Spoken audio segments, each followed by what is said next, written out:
Romanos capítulo 5. Eu vou fazer a leitura do versículo 1 ao 11, embora nossa sequência de exposição, hoje nós vamos prosseguir a partir do versículo 6. A palavra de Deus diz assim, Romanos 5, 1 ao 11. Justificados, pois, mediante a fé, temos paz com Deus por meio de nosso Senhor Jesus Cristo, por intermédio de quem obtivemos igualmente acesso pela fé a esta graça na qual estamos firmes e gloriamo-nos na esperança da glória de Deus.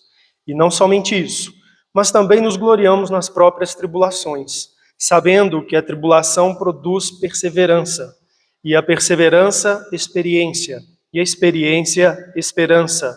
Ora, a esperança não confunde, porque o amor de Deus é derramado em nosso coração pelo Espírito Santo que nos foi outorgado. Porque Cristo, quando nós ainda éramos fracos, morreu a seu tempo pelos ímpios. Dificilmente alguém morreria por um justo, pois poderá ser que pelo bom alguém se anime a morrer. Mas Deus prova o seu próprio amor para conosco, pelo fato de ter Cristo morrido por nós, sendo nós ainda pecadores.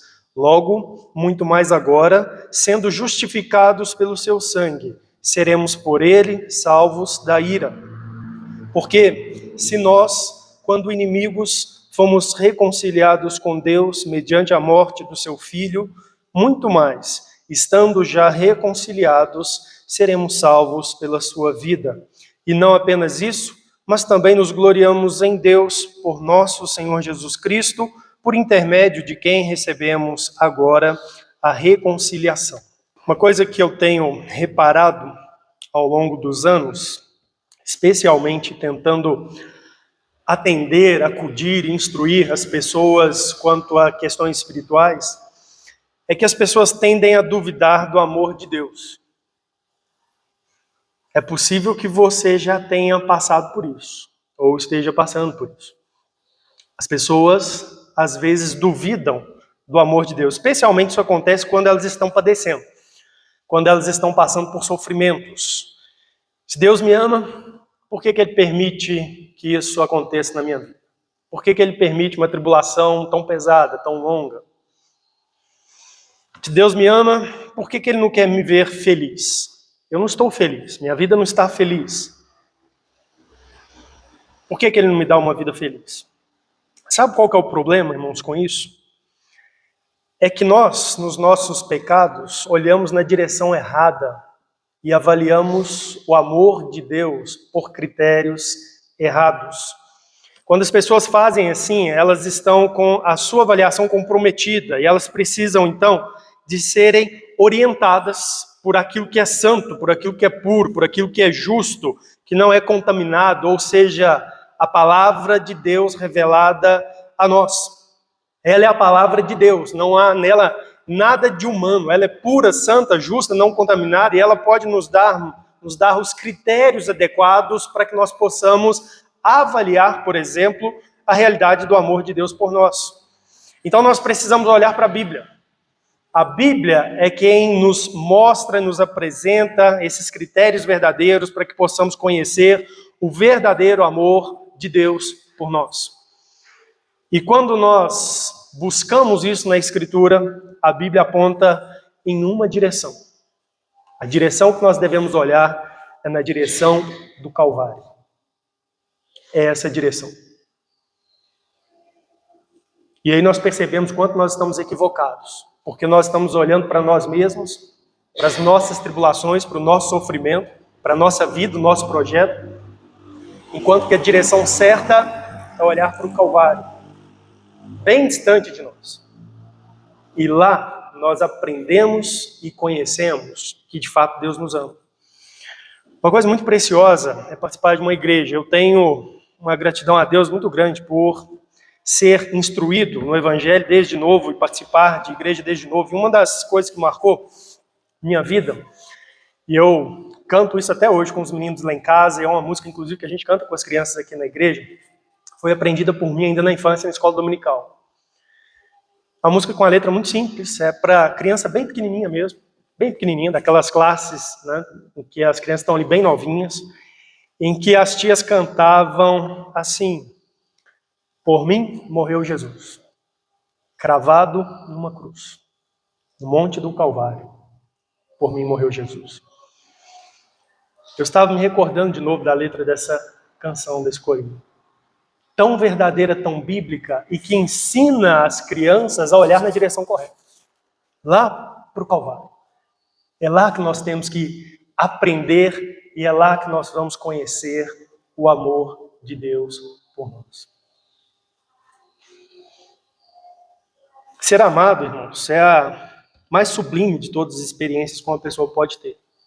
O amor, ele é tão importante na nossa vida, na nossa existência, ele é uma ferramenta necessária para estruturação mental, psicológica, moral de uma pessoa, de qualquer ser humano.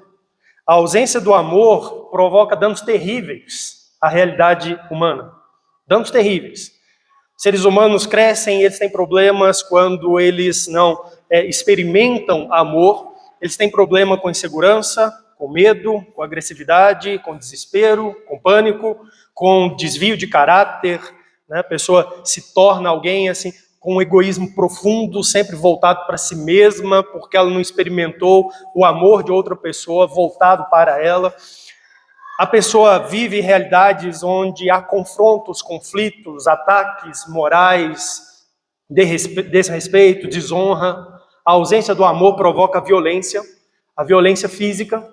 A ausência do amor provoca separações, as ofensas e provoca a morte. O amor é importantíssimo para a vida humana. É por isso que Deus nos dotou de alguns círculos e bases de relacionamentos. Por exemplo, nós nascemos em um ambiente familiar, onde nós desfrutamos o amor de nossos pais.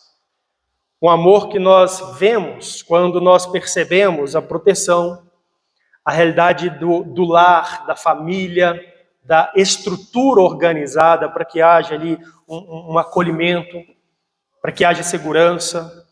O amor que educa, que ensina, o amor que disciplina, que aponta o erro, que corrige para que haja uma mudança de direção. Experiência importantíssima na vida do ser humano.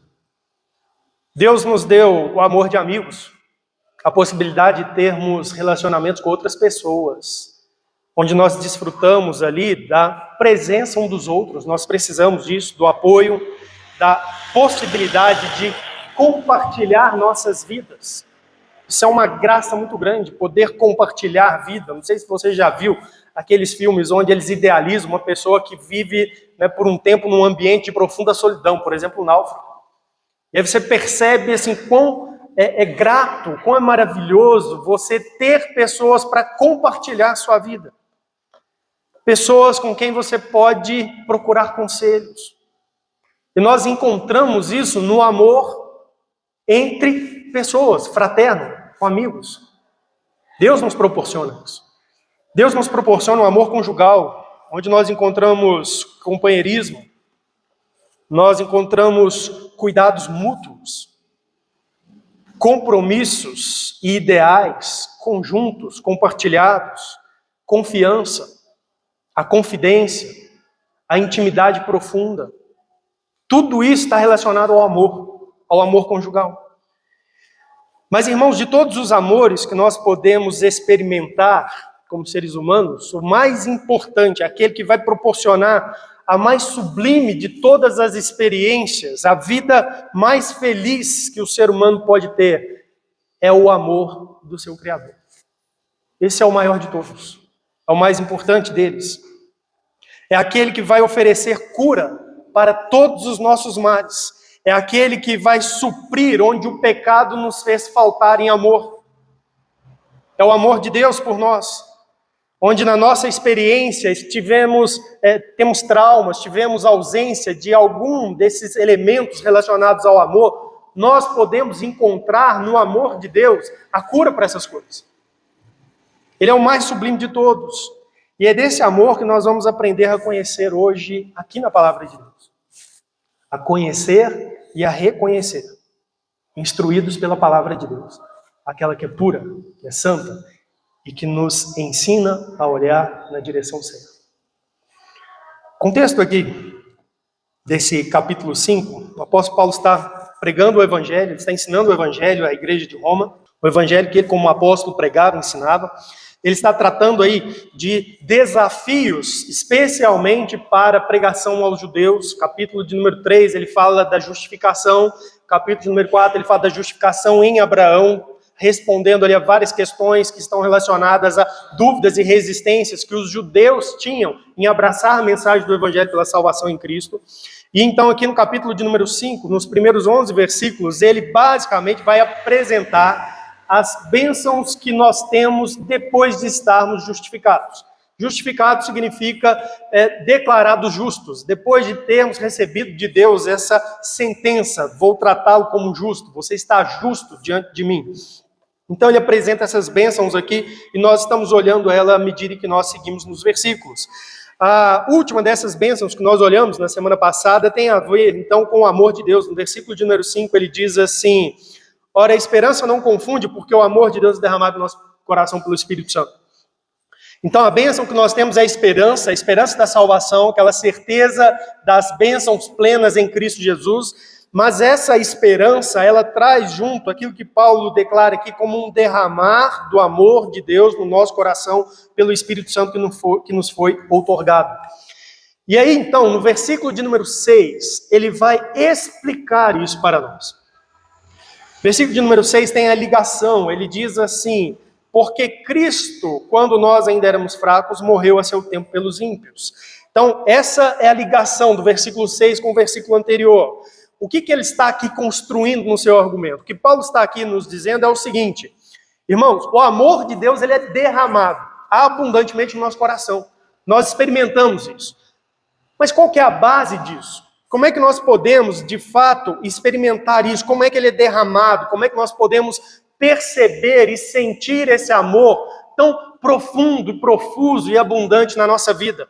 E é isso, então, que o apóstolo Paulo vai tratar de fazer aqui nos versículos 6 até o versículo de número 9. Ele vai explicar como que nós podemos reconhecer e conhecer esse amor de Deus que é derramado no nosso coração. Então, eu quero que a gente olhe para esse texto nessa manhã, com destaque em algumas ênfases que nós temos aqui nesses versículos. Eu quero conduzir os irmãos dessa maneira. A primeira coisa que eu quero que você observe aqui é que Paulo ensina com muita clareza que Cristo morreu por nós. Cristo morreu por nós. Duas coisas nós temos aqui: a morte de Cristo e a quem se destinava, quem era o beneficiário da morte de Cristo. Ele morre e morre por nós. Esses dois aspectos dessa verdade estão aqui nesses versículos. Deixa eu mostrar aos irmãos. Olha comigo o versículo 6. Diz assim: porque Cristo, quando nós ainda éramos fracos, morreu a seu tempo pelos ímpios. Nós temos aí, morreu, a morte de Cristo, mas nós temos também aí, quando nós ainda éramos fracos, pelos ímpios. Esses dois aspectos estão aí. Olha o versículo de número 8. Mas Deus prova o seu próprio amor para conosco. Olha nós aí, o amor de Deus conosco, pelo fato de ter Cristo morrido por nós. A morte de Cristo por nós. De novo, essas duas ênfases. Olha o versículo 9. Logo, muito mais agora, sendo justificados pelo seu sangue, seremos por ele salvos da ira. Justificados pelo seu sangue, a morte dele. Ele morreu por nós. Ele derramou o sangue dele por nós. Seremos nós salvos por ele. Versículo de número 10. Porque se nós, quando inimigos, fomos reconciliados com Deus mediante a morte do seu Filho, muito mais estando já reconciliados, seremos salvos pela sua vida. De novo, mediante a morte do seu Filho, a morte de Cristo, está aí novamente repetida.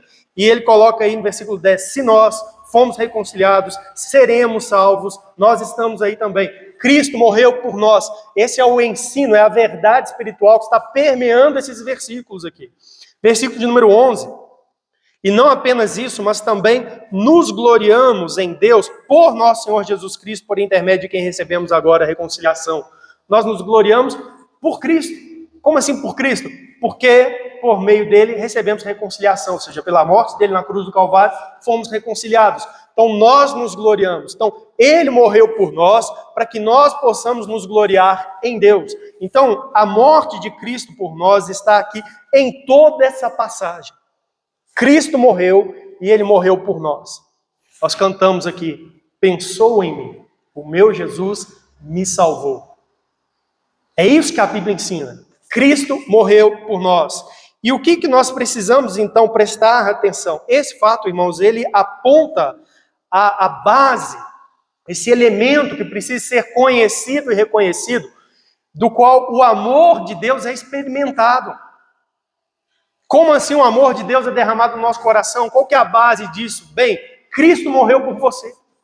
Cristo morreu por nós. Isso é repetido aqui várias vezes. A gente precisa tomar consciência disso, irmãos. O salvo, aquele que crê em Cristo para a sua salvação, ele vai experimentar o amor de Deus no seu coração à medida em que ele toma consciência clara de que sim, Jesus se fez carne, veio a esse mundo, entregou a sua própria vida lá no Calvário por ele. Quando nós tomamos consciência profunda e crescente a respeito dessa verdade, desse fato histórico de que o Filho de Deus fez carne e morreu por nós, nós começamos a perceber o amor de Deus por nós. Então a direção que a gente tem que olhar é qual? O Calvário. Onde Cristo morreu por nós? Lá no Calvário, naquela cruz. Mas olha mais algumas coisas aqui. Ele fala também no nosso estado. E ele vai descrever como um estado de fraqueza, de impiedade, de inimizade com Deus e sob a sua ira. Observe comigo aqui também outras ênfases aqui do texto, outras descrições. Versículo 6. Porque Cristo, quando nós ainda éramos fracos, fraqueza, morreu a seu tempo pelos ímpios, impiedade. Versículo de número 8. Mas Deus prova seu próprio amor para conosco pelo fato de ter Cristo morrido por nós, sendo nós ainda pecadores. Fracos, ímpios, pecadores. Versículo de número 9. Logo, muito mais agora, sendo justificados pelo seu sangue, seremos por ele salvos da ira. Sob a ira de Deus. Esse é o nosso estado, a nossa condição, antes do Calvário, sem Cristo, fora de Cristo. Sob a ira de Deus. Versículo de número 11. Versículo de número 10. Porque se nós, quando inimigos, fomos reconciliados com Deus, mediante a morte de seu Filho, muito mais, estando já reconciliados, seremos salvos pela sua vida. Inimigos. Inimigos que precisam de reconciliação. Inimigos que estão em perdição. Seremos salvos por sua vida. Nosso estado é de inimizade. Nosso estado é um estado de perdição. Versículo número 11. E não apenas isso, mas também nos gloriamos em Deus por nosso Senhor Jesus Cristo, por intermédio de quem recebemos agora a reconciliação. Precisamos de ser reconciliados, de paz com o Senhor. O que quer dizer esses termos aqui, essas realidades que são aplicadas aqui a todos nós? Cristo morreu por nós. Nós quem? Nós que somos desta forma. Fracos, éramos fracos. O termo aqui se refere à incapacidade, irmãos, de realizar algo que é necessário. Refere-se aqui a uma impotência para com algo. E a gente deve entender esse texto dentro do seu contexto aqui. O contexto aqui é o contexto de justificação, de alcançar uma condição de justo diante de Deus. E o que Paulo está dizendo aqui é o seguinte, que nós éramos fracos, ou seja, nós não tínhamos capacidade de procurar, de buscar, de construir qualquer tipo de justiça suficiente, satisfatória diante de Deus. Nós éramos fracos. É isso que ele está aqui dizendo, essa era a nossa condição, nós éramos impotentes. Nós não tínhamos capacidade de realizar o verdadeiro bem, de sermos retos, de fato, diante de Deus. Nós não tínhamos capacidade de realizar a nossa própria salvação.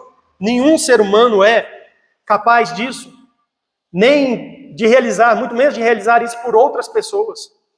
E é isso que Paulo está aqui dizendo. Todos nós somos assim fora de Cristo. Nós éramos fracos, impotentes, mas também ímpios. Essa era a nossa situação. Ímpio é um termo forte, aqui é um adjetivo para descrever a condição moral do ser humano. Quando a Bíblia fala de ímpio ou impiedade, tem a ver com o viver de uma pessoa sem Deus, fora do padrão aprovado por Deus. Tem a ver com um modo de viver que não é agradável a Deus. Uma pessoa que é entregue a disposições, a pensamentos, a ações, que são ações que Deus reprova. Isso é impiedade. E a Bíblia descreve o ser humano assim. O ser humano, ele era ímpio antes de Cristo. Ele estava vivendo indiferente a Deus. Ele tinha uma vida entregue a pensamentos e disposições que são reprováveis diante de Deus. A impiedade. Ele fala também aí no texto, ainda pecadores, Cristo morreu por nós quando nós ainda éramos pecadores. E ele está ressaltando com isso também que nós transgredimos a lei de Deus. Não era apenas assim que nós tínhamos uma vida assim, guiada pela nossa própria vontade. Nós estávamos indiferentes para com Deus, mas o fato é que Deus colocou uma lei, um padrão, e nós o transgredíamos. Nós éramos violadores da conduta que Deus aprova, que Deus propõe. Nós desafiamos a sua autoridade. Porque quando tem uma lei e uma pessoa não respeita essa lei, viola essa lei, ele está desafiando a autoridade que propôs a lei. E é isso que ele está aqui dizendo, nós éramos assim pecadores. Esse era o nosso estado, a nossa condição. Ele fala de inimigos, e eu tratei disso a semana passada, as pessoas não gostam de pensar nisso, né? Que o ser humano é adversário de Deus, e Deus está como adversário do ser humano. Mas essa é a condição. Ele diz que Cristo morreu por nós quando nós ainda éramos inimigos. Adversários, opositores, pessoas que resistiam à vontade de Deus, que resistiam às ações e ao avanço do reino de Deus no mundo. Como assim? Como é que nós somos adversários? Pessoas que não cooperam com a obra de Deus, mas a atrapalham. Resistem a ela por meio de críticas, por meio de desafio, de afronta, da blasfêmia, por meio da influência, das pressões que fazemos, da maneira hostil, da atitude hostil com que nos portamos, ou até mesmo do apoio, do fomento que nós fazemos na nossa vida ímpia, àquelas coisas, aquelas mensagens, aqueles procedimentos que não promovem a glória de Deus. Nós somos adversários de Deus. Essa é a realidade. Somos inimigos dele. Deus tem uma vontade, tem uma palavra, tem um caminho, tem uma proposta para o ser humano, e nós criticamos isso, resistimos a isso, desafiamos, afrontamos, zombamos, influenciamos outras pessoas a não darem ouvidos à palavra de Deus, ao Evangelho, a não conformarem sua vida à lei de Deus. Nós fazemos pressões sobre elas, sobre aquelas que abraçaram. Nós nos portamos com hostilidade, nós fomentamos doutrinas erradas, religiões falsas, que não tem a ver com a vontade de Deus. Isso é inimizade com Deus, é se colocar como inimigo. E assim é o ser humano fora de Cristo, sob a sua ira. Ele vai dizer aqui que nós estamos também sob a sua ira, porque ele vai dizer assim, seremos salvos por ele da ira, ou seja, a realidade é que um homem sem Cristo está sob a ira de Deus. Deus não é um espantalho. Deus não dá conta de ver tudo isso na humanidade e ficar lá assim como um espantalho. Ele não é um espantalho. Deus observa tudo isso, ele é uma pessoa e ele se ofende, ele se ira quando afrontado, quando resistido, quando desafiado. Ele se ira. E é por isso que o homem está debaixo da ira de Deus. Então, essa era a nossa condição antes de Cristo. E é isso que a Bíblia está aqui nos dizendo. Olhe para isso também. Lá no Calvário isso é manifesto. Jesus morreu por você lá, porque você era assim, um ímpio, um pecador, um fraco. Você estava sob a ira de Deus, um inimigo dele. Nós precisamos entender isso, irmãos. Quando o salvo, aquele que crê em Jesus, ele toma consciência do seu estado de podridão moral, de miséria espiritual. E ele percebe então, olha, apesar disso, Jesus veio ao mundo por mim. Ele pensou em mim e ele morreu por mim. Aí ele começa a conhecer e reconhecer profundamente o amor de Deus por ele. Ele vai perceber que ele não merecia. Ele vai reconhecer que a sua vida, o seu viver, não despertava em Deus nenhum interesse por si. Ao contrário, despertava ira. Ele vai perceber que não havia nele assim, nenhum chamativo, ele não era bonitinho, enfeitadinho. Deus olhava e falava assim, que maravilha. Né? Assim como um ser humano vai comprar um pet shop e fala assim, não resisti àquele, é uma gracinha. Não! Na verdade, Deus tinha que resistir à sua ira sobre nós, porque era o que merecíamos. E o Calvário nos ensina isso. Quando nós olhamos para o Calvário, nós vemos ali aquela dor, aquele sofrimento que Cristo padeceu, o abandono de Deus, a ira de Deus, a dor física, a dor da morte.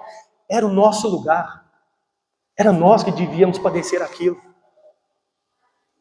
E Ele morreu por nós. Quando nós tomamos consciência dessas coisas, nós começamos a perceber a grandeza, a profundidade do amor de Deus por nós. Então olhe para o Calvário. Uma das celebrações mais belas da igreja é a ceia. E a ceia foi instituída pelo Senhor Jesus Cristo para nos fazer recordar exatamente do Calvário, quando Ele entregou-se ali pelo nosso pecado. É isso que nós lembramos quando nós tomamos do pão e do vinho. O seu corpo, o seu sangue, entregues por nós. Mas Paulo vai aqui então tratar de apresentar-nos também um argumento para que a gente perceba a força do feito de Cristo ao morrer por nós, com que isso manifesta amor profundo de Deus por nós. Como é que a gente pode avaliar isso? Ele oferece 2 dados aqui nesse texto. Primeiro, é o desígnio proposto que foi cumprido. Observe comigo no versículo de número 6 ainda. Ele disse assim: porque Cristo, quando nós ainda éramos fracos, morreu a seu tempo pelos ímpios. Observe essa frase. Cristo morreu pelos ímpios, morreu por nós, mas ele fala assim, a seu tempo. Essa expressão simples aqui indica apenas o seguinte, irmãos, que ele quer que recordar e reforçar no ensino é que havia um tempo determinado para que a morte de Cristo ocorresse. A morte de Cristo na cruz do Calvário não foi um ato aleatório na história. Não foi. Não foi assim Deus com alguma expectativa de realizar algo e trazer algum benefício para nós depois que as coisas estavam indo muito mal. Não foi isso. Não foi algo que foi surgido ao longo do tempo e do espaço. Meramente. À medida que a história foi se desenvolvendo, Deus foi tendo uma grande ideia de como realizar algo maravilhoso e grandioso. Não é algo que envolveu o acompanhar de Deus das nossas vidas, até que Ele falou assim, eu acho que vai valer a pena, eu vou enviar Jesus para morrer por essas pessoas. Eu acho que eles vão valer a pena. Não.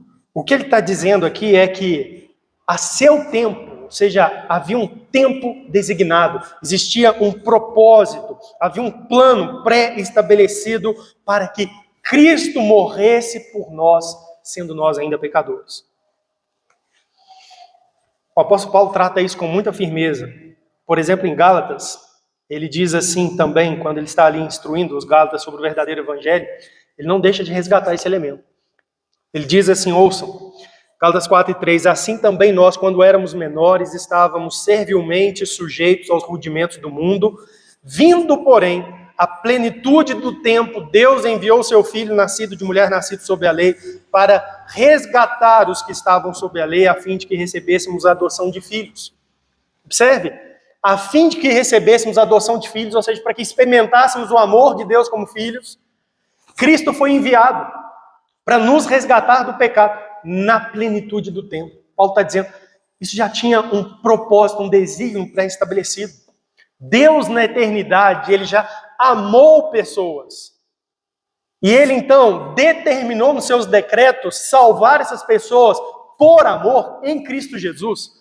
De modo que quando Jesus Cristo veio, pisou aqui na terra e Ele foi até ali o Calvário, o que estava acontecendo ali é que esse amor salvador, redentor, eletivo de Deus, que havia sido proposto e decretado desde a eternidade, ele cumpriu-se ali no desígnio proposto lá atrás. Cristo, a seu tempo, morreu por nós pecadores. Abra sua Bíblia, 1 Pedro, capítulo 1 comigo. Quero que você leia aqui comigo como que Pedro faz menção a isso. E Pedro faz menção a isso ligando esse fato ao amor de Deus por nós, assim, de maneira direta.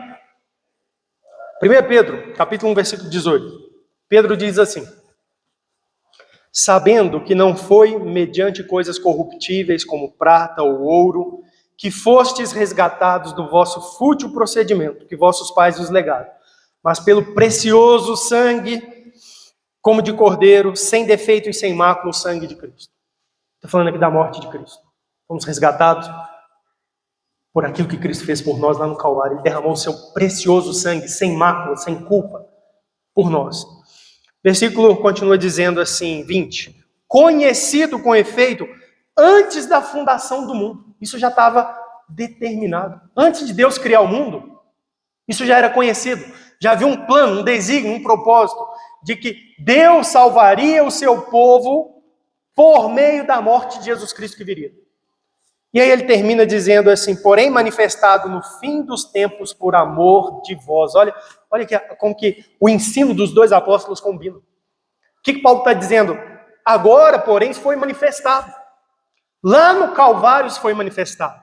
Nós podemos olhar objetivamente para aquele tempo, aquele local, no tempo e no espaço, em que o Cristo encarnado entregou a sua vida ali por nós, cumprindo aquilo que já era conhecido antes da fundação do mundo, por amor de vós.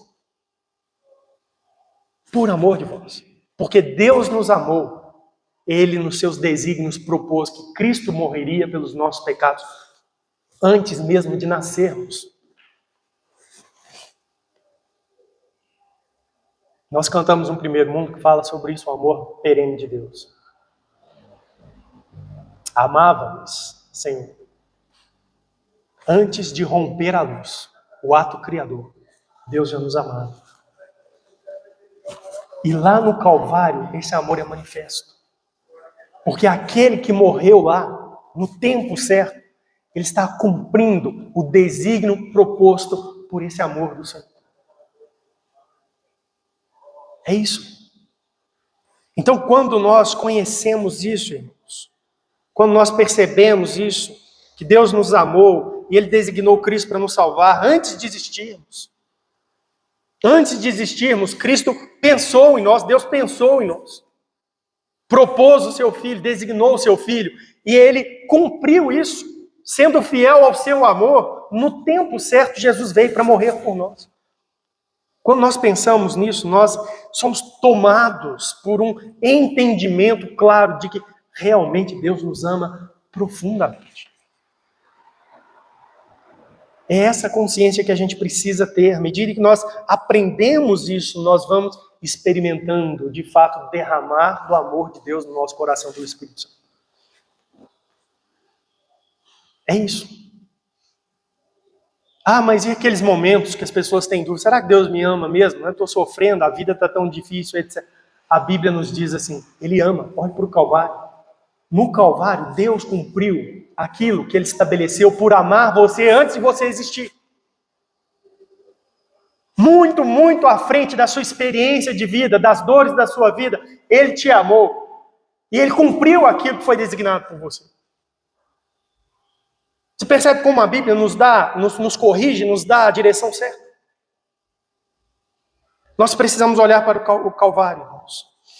Mas ele traz aqui um segundo elemento para que a gente possa avaliar a força e a intensidade desse amor por nós, que é a prova mais completa. Ele diz assim, versículo 7 de Romanos 5. Dificilmente alguém morreria por um justo, pois poderá ser que pelo bom alguém se anime a morrer.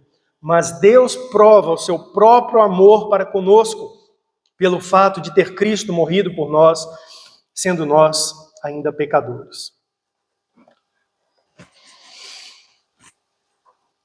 As pessoas não morrem, não entregam a sua vida por outras. É muito difícil isso. Raramente. Amar o próximo é um grande mandamento, né? O segundo maior mandamento. Ele envolve fazer o bem ao outro. Mas dificilmente alguém chega a esse extremo do bem maior que ele pode fazer, que é entregar a sua própria vida por outra pessoa.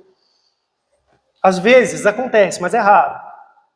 Às vezes pessoas fazem isso pelo senso de dever e proteção de vulneráveis, por exemplo, porque acreditam no ser humano, na bondade do ser humano, por exemplo.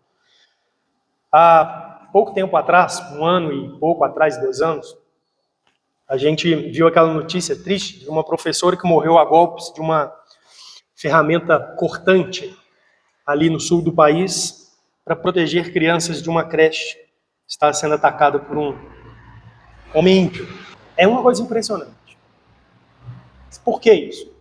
Algum afeto pelo senso de proteção de vulneráveis e também pela fé. Pela fé, que vale a pena investir em crianças. Pessoas têm isso. Mas isso é uma coisa rara. Muito rara. E está muito distante daquilo que é a realidade do amor de Deus por nós. E é o que Paulo quer que a gente perceba aqui. Ele propõe 2 casos aqui.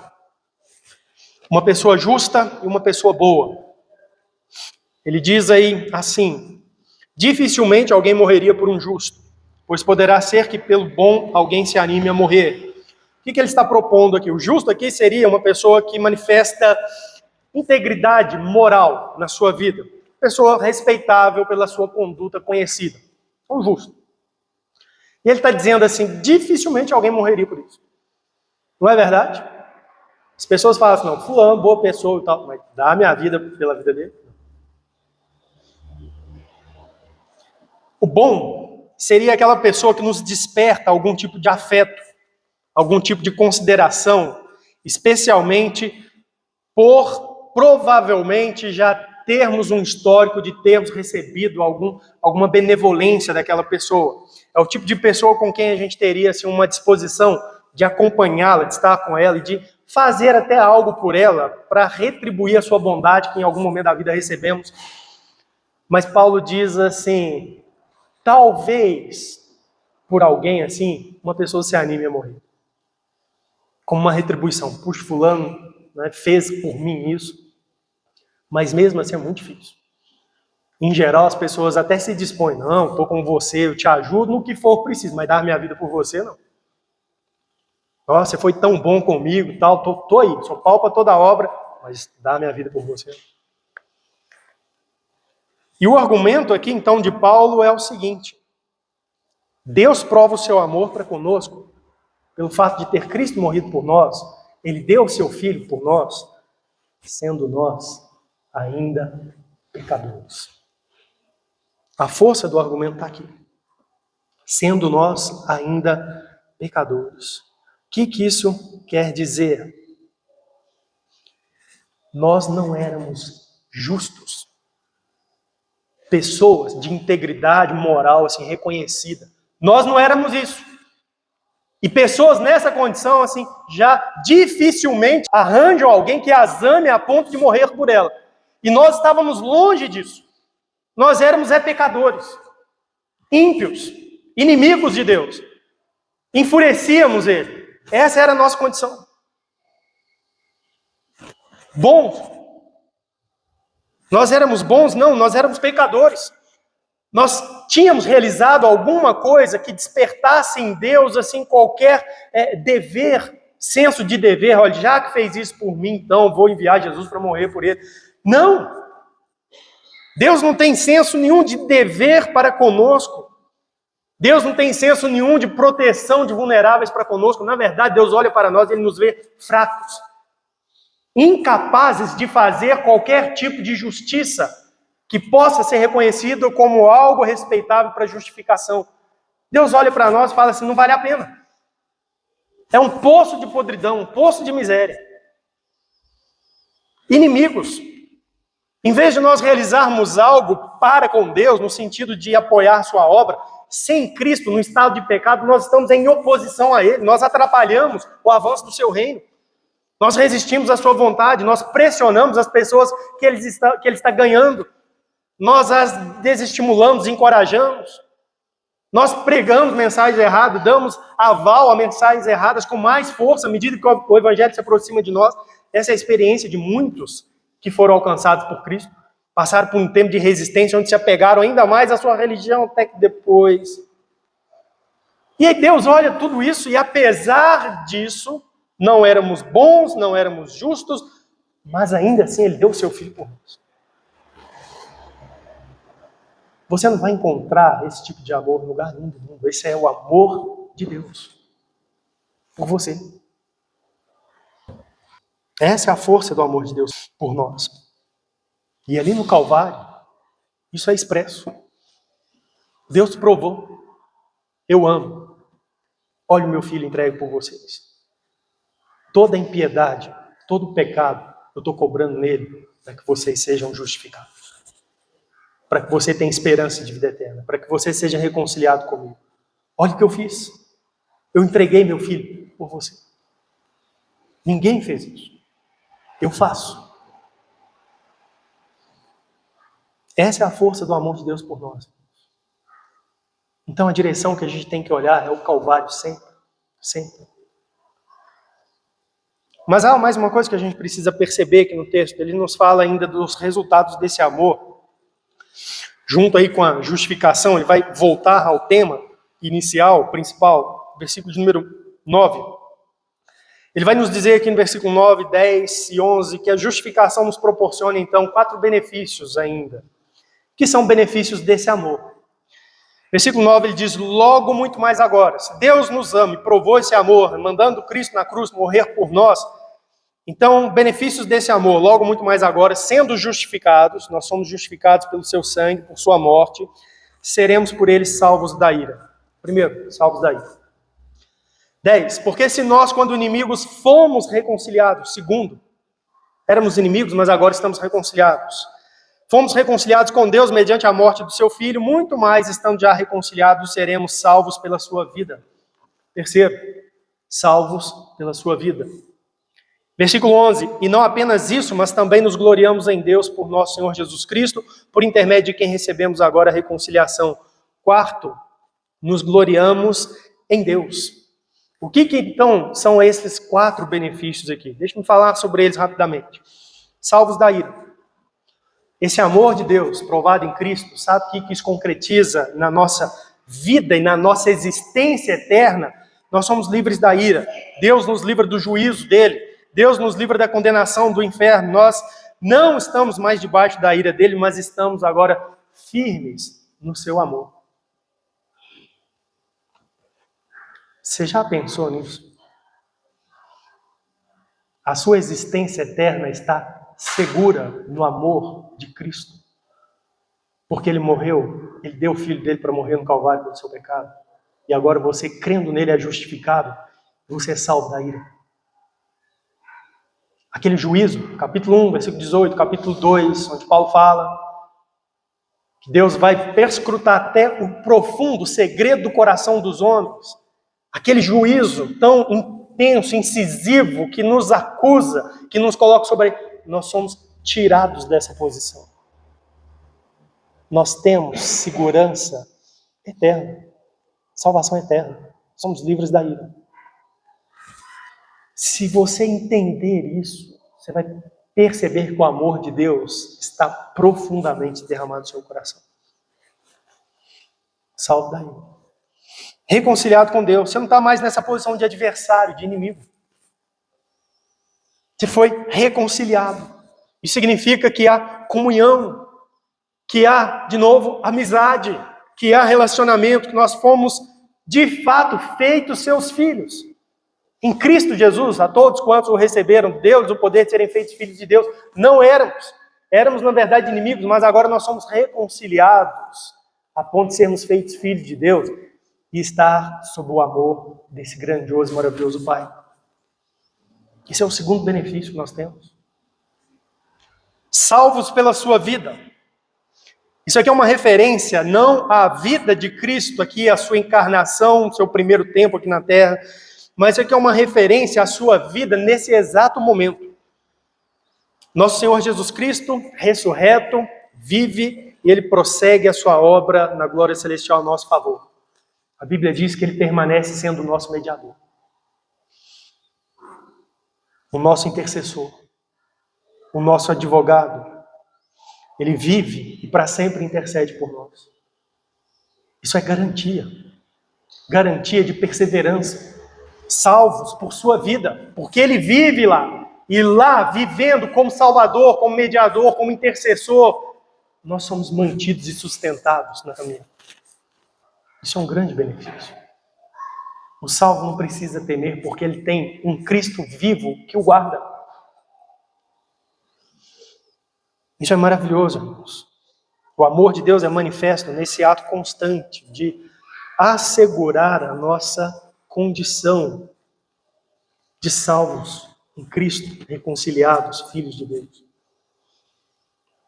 É Cristo quem assegura isso. Não é eu e você. E ainda bem por isso, porque se fôssemos, nós não duraríamos um dia. Ainda bem por isso. Mas ele diz também, nos gloriamos em Deus. Como assim? Ele está falando aqui de alegria, nos gloriar, no sentido de desfrutar alegria. Sabe uma coisa que muda quando você é salvo em Cristo, você começa a perceber o amor de Deus por você? Você começa a ter alegria em Deus. Isso é uma coisa que o ímpio não tem. Ele tem até alegria por esse momento da vida onde ele reconhece, assim, tem alguma gratidão. Não, Deus fez alguma coisa boa, abençoou minha vida. Ele tem alegria por isso. Mas em Deus, em um relacionamento com Deus, ele não tem. É por isso que o homem sem Cristo, ele corre para tantos mediadores, porque há nele um senso profundo de inadequação, de dependência de alguém. Ele não pode, ele tem condições, ele não tem comunhão com Deus. Mas em Cristo Jesus nós passamos a nos gloriar em Deus. Deus nos dá prazer. Deus nos satisfaz. Nós cantamos aqui uma música que chama Da Vida o Melhor. É isso. Buscar o amor, crescer, alegrar. Porque nós nos gloriamos em Deus, nós nos gloriamos na sua palavra. Ela nos preenche. Você quer coisa assim mais diferente? Você abre a Bíblia e compartilha com uma pessoa que não tem uma fé pessoal em Cristo Jesus, ela fala assim, ó, bonito. Mas você abre a Bíblia para estudar a Bíblia com alguém que crê em Jesus Cristo como Senhor e Salvador, a gente vê como que aquilo fala profundamente ao coração. Como que aquelas palavras preenchem.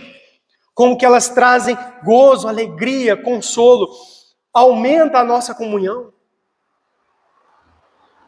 Às vezes, o senso da presença de Deus e da autoridade da palavra nas Escrituras é tão claro, tão grande, parece que Deus está naquele próprio momento falando conosco, através da leitura da Bíblia, através de uma pregação. Nos leva à comunhão, nos leva ao conhecimento mais perfeito dele. Sabe, uma das coisas mais belas da vida cristã é aprender na Escritura os atributos de Deus, como que a Bíblia nos revela como ele é, aquele que nos amou. Mudando o que deve ser mudado é o tipo de relacionamento que se desenvolve quando uma pessoa, por exemplo, um rapaz está com interesse por uma moça, se namora por uma moça. E ela não sabe, mas ele começa a mandar recadinhos e bilhetinhos para ela, dando uma coisa, outra.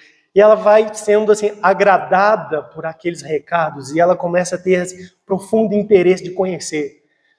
E à medida em que o tempo passa e essas comunicações vão acontecendo, aquela pessoa que está escrevendo vai se mostrando, se deixando revelar, se dando pistas. E ela começa a formar entendimentos de quem é aquele que tem por ela um afeto profundo. E ela fica ali no aguardo de receber mais, para saber mais. E é isso que acontece conosco, numa medida assim diferente, num relacionamento diferente. Mas nós ansiamos por conhecer quem é esse que nos amou dessa maneira. E aí nós mergulhamos na sua palavra e começamos a aprender sobre ele, a sua grandeza, o seu poder, sua sabedoria, sua magnificência, sua eternidade. E isso nos deixa assim mais maravilhado. Como assim um ser de tal poder pensou em mim e se fez carne e morreu por mim? Nós nos alegramos em Deus, irmãos. A comunhão, ela é reconstruída. O relacionamento que não existia, ele é como que refeito, embora ele não existia. Éramos inimigos. Mas é outra coisa bonita da experiência do amor de Deus no nosso coração, é que nós temos saudade de algo que nós realmente não vivemos ainda. É um hino maravilhoso que nós cantamos, antigo, que diz assim, eu de Jesus tenho saudade. É uma expressão tão bela. Porque saudade se refere àquele sentimento por algo que você experimentou e não tem agora e deseja de novo. Mas nós não estivemos com Cristo pessoalmente. Nós não conhecemos a Deus na sua grandeza profundamente antes de conhecer Ele no Evangelho. Mas à medida em que nós experimentamos esse amor, é como se nós tivéssemos já tido isso, nós ansiamos, nós temos um desejo intenso por essa comunhão, por esse relacionamento.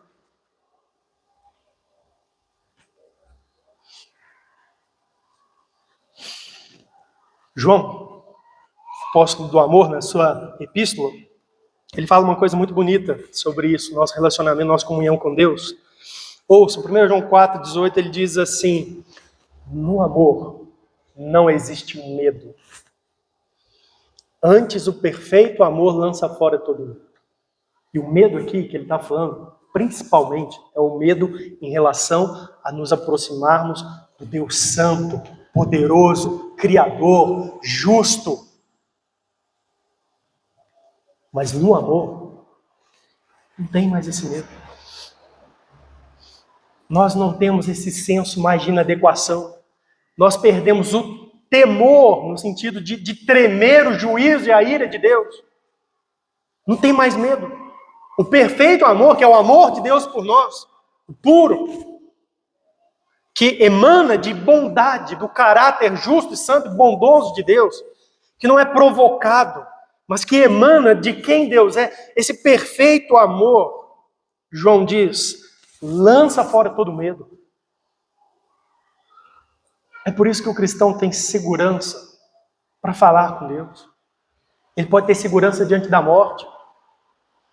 E se eu morrer, vou comparecer diante desse Deus Todo-Poderoso, Santo. Mas vou comparecer lá como um filho, porque Cristo morreu por mim lá no Calvário. Não tem mais medo. Há alegria, há gozo, há segurança. O apóstolo Paulo fala que partir e estar com Cristo é incomparavelmente melhor. Porque não tem mais medo. Aí João diz uma coisa que é muito bonita: o medo produz tormento. Essa é a condição do ser humano. Quando teme, leva ao tormento. E o ser humano, sem estar reconciliado com Deus em Cristo Jesus, se ele pensar bem em Deus, quem Deus é, seu juízo, seu poder, nos seus pecados, ele teme e fica em tormentos. Não são poucos crentes que antes da experiência de conversão têm uma experiência de tormento e temor terrível. Porque Deus dá convicção profunda de pecados e ele começa a perceber assim: eu, sendo quem eu sou, tendo feito o que eu fiz, estou diante de Deus que é santo. Ai de mim. Mas no perfeito amor, o medo é lançado fora. O medo produz tormento. João continua dizendo: logo, aquele que teme não é aperfeiçoado no amor. Nós amamos porque ele nos amou primeiro. Então ele chega nesse ponto da nossa comunhão, do nosso relacionamento. Nós agora amamos o Senhor. Nós nos alegramos nele, nos gloriamos em Deus. Nós temos alegria na pessoa, no ser, na palavra, na comunhão, na presença de Deus, no estar com o Senhor, na esperança da glória de Deus. Porque nós experimentamos o amor de Deus em Cristo. Canção, a gente canta aqui na igreja, chama Seguro Abrigo. Canção linda, linda, linda. Ela se adequava também no culto hoje perfeitamente. A gente não tem como acomodar todas as poesias bíblicas. Mas uma parte dela, vou destacar apenas uma parte, diz assim: Senhor, em ti me escondi, pois me expiaste a culpa. A expiação lá no Calvário. Em ti, em Cristo me escondi. Por tua dor, perdão achei e salvação gratuita.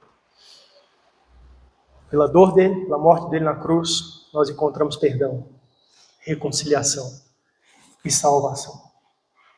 Acesso a Deus, esperança de vida eterna, segurança de salvação, perseverança por causa da obra de Cristo em nós. Então a gente precisa olhar para o Calvário. No final das contas, aquela canção para crianças, ela está dizendo exatamente a direção que a gente precisa olhar e pela qual nós temos que avaliar as coisas. Por mim morreu Jesus, cravado numa cruz, no monte do Calvário. Por mim morreu Jesus. É para lá que nós temos que olhar. É lá que nós vamos conhecer e reconhecer, aprender a reconhecer o amor profundo de Deus por nós. Nós vamos entender que Cristo morreu ali por nós. Que Ele morreu apesar de sermos pecadores fracos, ímpios, inimigos, e estando sob sua ira. Ali nós vamos perceber a intensidade desse amor quando Deus cumpriu um desígnio eterno ao nos amar desde a eternidade. Ali nós vamos entender que nós que não merecíamos, que não inspirávamos amor, que nós não despertávamos em Deus nenhuma necessidade,